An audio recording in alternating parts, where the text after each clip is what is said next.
Ce vendredi, Donald Trump va rencontrer les chefs des principales agences américaines d'espionnage, la NSA, le FBI, la CIA.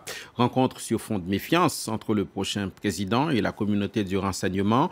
Principal sujet, les accusations d'ingérence russe dans la campagne présidentielle. Des accusations que les agences ont maintenues hier devant le Congrès. Oui, la Russie s'est invitée dans l'élection par des actes de piratage. Florent Rodeau. Ce vendredi, ils seront trois face à Donald Trump. James Clapper, chef du renseignement national, John Brennan, patron de la CIA, et James Comey à la tête du FBI.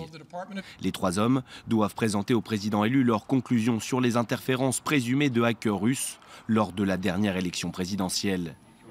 Selon eux, des pirates informatiques ont dérobé sur ordre de Moscou des informations confidentielles à des membres du Parti démocrate avant de les transférer à Wikileaks. Une stratégie dont le but aurait été de faire élire Donald Trump, qui a toujours publiquement douté de l'implication russe dans ce dossier. Les informations classifiées qui seront transmises au président élu ont été présentées hier à Barack Obama, qui avait commandé ce rapport. Mais hier, lors de son audition devant une commission du Sénat, James Clapper est resté vague.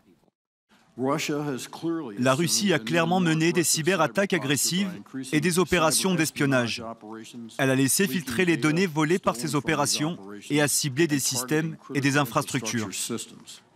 Selon NBC News, plusieurs hackers russes ont bien été identifiés. Également selon plusieurs médias américains, Donald Trump aurait déjà choisi le successeur de James Clapper à la tête des renseignements américains. Il s'agirait de Dan Coats, un sénateur interdit de séjour en Russie depuis 2014. Si elle se confirme, cette nomination pourrait être perçue comme un geste d'apaisement envers la communauté du renseignement.